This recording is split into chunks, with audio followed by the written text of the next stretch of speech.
All right, so Bleeding Kansas and Bleeding Sumner. Essentially, this all happens because Stephen Douglas, and we'll talk about him later with the Lincoln Douglas debates, convinced Congress to pass the Kansas Nebraska Act. Now, the whole reason this comes into being is because the Gadsden Purchase from Mexico. Do you guys remember whenever we did those map stations and you guys walked around? Do you remember that tiny, thin little spot that was right down kind of the border of Mexico, what would be present day New Mexico and Arizona? That little spot. They wanted a southern transcontinental railroad. Transcontinental means across the continent, okay? So they wanted a railroad to stretch all the way across the South. But because everything is north versus south in this time period, the Northerners wanted it to be in the north, which makes sense. Douglas is a congressman from Illinois. He later runs against Lincoln, and he wanted this to go through Chicago, knowing that he has to compromise with everything. They decided to get rid of, yet again, the Missouri Compromise line and would open up the new Kansas and Nebraska territory to be opened up for popular sovereignty, which means that the people of these territories would be able to decide for themselves if they wanted to be free or a slave.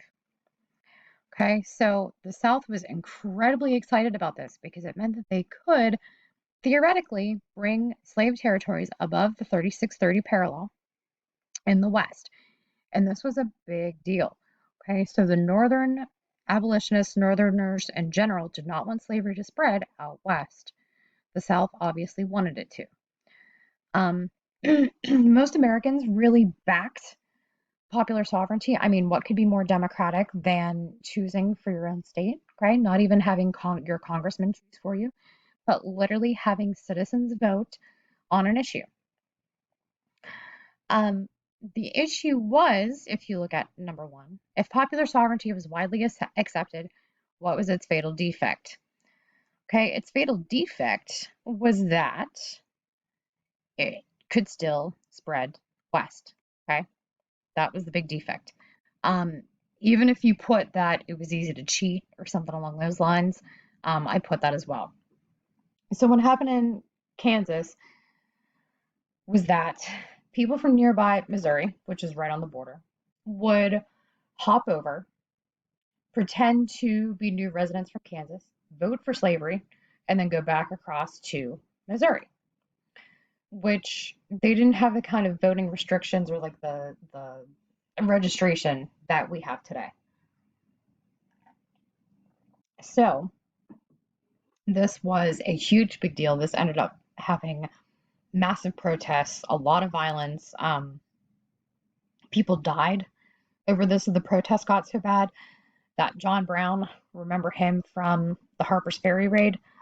He was involved in this. I'll try and find a video on that and post it later because he's a very interesting character. Violence even spread to the Senate. So what happened was, we all know that governments can't share toys like kids in a sandbox. So you have a senator from South Carolina. Notice how a lot of this time it's South Carolina. Preston Brooks ends up beating Senator William Sumner with his cane. Okay, they were arguing over, it was some kind of a comment about Brooks's son-in-law or something. So obviously Brooks is pro-slavery. Sumner is anti-slavery.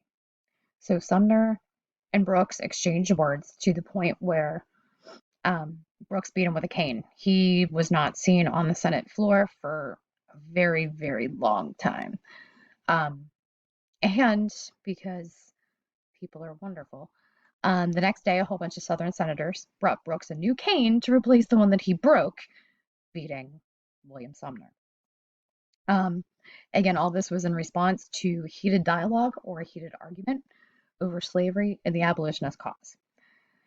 So right at this point, and this is in, what did this say, 1854, people are really starting to wonder, when is this going to end? When is this going to come to a head? When is it finally going to break out into war?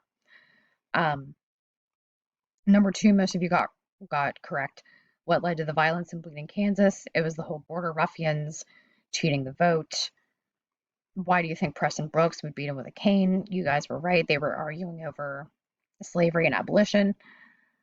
Number 4, what was repealed or canceled with the passing into law of the Kansas-Nebraska Act? You needed to tell me it was the Missouri Compromise and the 3630 rule. You needed to explain that because there was a possibility for Kansas to be a pro-slave state due to popular sovereignty, that it was repealed or canceled.